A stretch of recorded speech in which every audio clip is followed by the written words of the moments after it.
नमस्कार मित्रों, an option में आप सबका स्वागत है। मित्रों, हम ओवरव्यू कर रहे हैं एक्सरसाइज 1.1 का।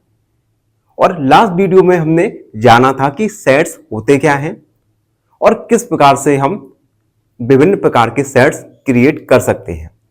फॉर एग्जांपल, अगर आपसे मैं कहूं कि आपको रिवर के सेट प्रिपेयर करना है, तो आप प्रिपेयर कर सकते हैं सेट्स ऑफ रिवर, जिसमें गंगा, जमुना, सरस्वती इत्यादि रिवर्स को आप कलेक्ट आप सेट्स में लिख सकते हैं।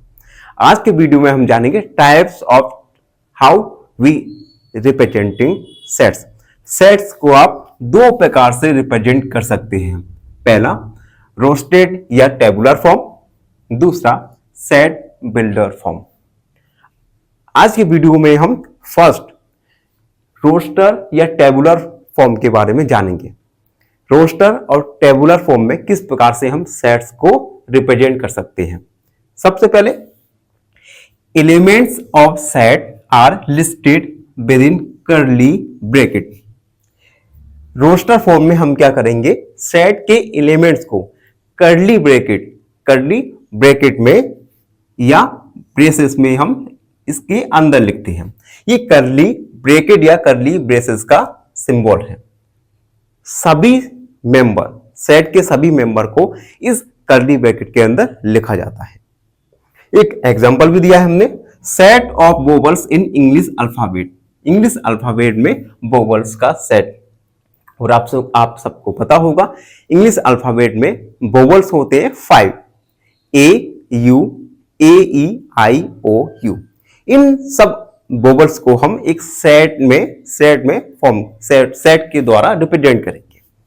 तो हमने सेट का नाम दिया ए, और हमने ओवरव्यू में जाना था कि सेट को आप कैपिटल लेटर से डिनोट कर सकते हैं। तो हमने सेट को कैपिटल लेटर ए से डिनोट किया। उसके बाद कर्ली ब्रैकेट का साइन लगाया और सेट के मेंबर्स को लिख दिया, ए ई आई ओ यू, और कर्ली ब्रैकेट को हमने क्लोज कर दिया। तो इस प्रकार से आप सेट, रोस्टर या टेबुलर फॉर्म में सेट को लिख सकते हैं। अब इसमें कुछ पॉइंट्स हैं जिन्हें आपको याद रखना बहुत जरूरी है। पहला, order of elements does not matter. Element का ऑर्डर मैटर नहीं करता। ऑर्डर मतलब होता है क्रम। जैसे हमने एग्जांपल में लिखा है ए ई आई ओ यू, इसे आप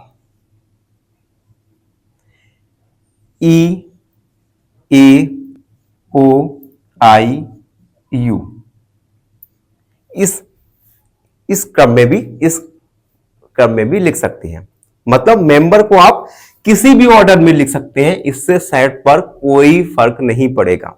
ठीक है। अगला पॉइंट है, repetition of elements is not allowed. मान के चलिए कि किसी सेट में मेंबर रिपीट हो रहा है। फॉर एग्जांपल, जैसे मैंने कहा कि आपकी क्लास के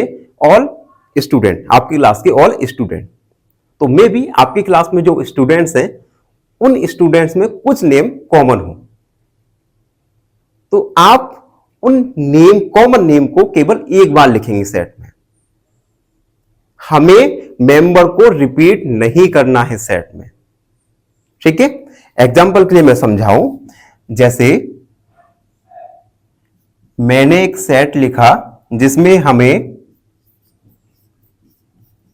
एप्पल के अल्फाबेट को लिखना है सेट के थ्रू। तो हमने सेट को कैपिटल लेटर का नाम दिया बी। अब देखिए, एप्पल में अल्फाबेट क्या है, A P P L E. तो हम सेट के अंदर मेंबर को लिखेंगे ए पी एल और ई। आप देख सकते हैं हमने पी को रिपीट नहीं किया है।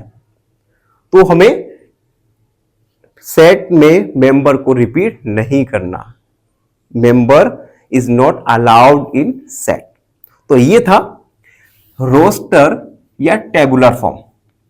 रोस्टर या टेबुलर फॉर्म से रिलेटेड काफी क्वेश्चंस आप एक्सरसाइज 1.1 में सॉल्व करने वाले हैं। ये एक छोटा सा ओवरव्यू है रोस्टर या टेबुलर फॉर्म का। आई होप आप सबको अच्छे से समझ आया हो। फिर भी कोई डाउट रहता है तो उसे कमेंट में लिख दिए, हमसे जुड़िए और सब्सक्राइब एन ऑप्शन। धन्यवाद, हमेशा खुश रहिए। फाइनली एक क्वेश्चन पूछूंगा आपसे। क्वेश्चन है, which number is divisible by 11? Option A 1516, option B 1452 या ऑप्शन सी 1011। इस क्वेश्चन का आंसर कमेंट सेक्शन में जरूर लिखिए। बने रहिए हमारे साथ एन ऑप्शन में। धन्यवाद।